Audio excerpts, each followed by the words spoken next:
Yeah, I like it. It feels good.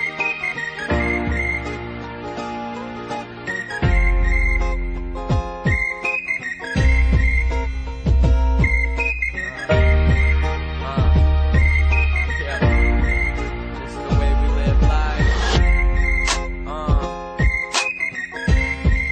Yeah.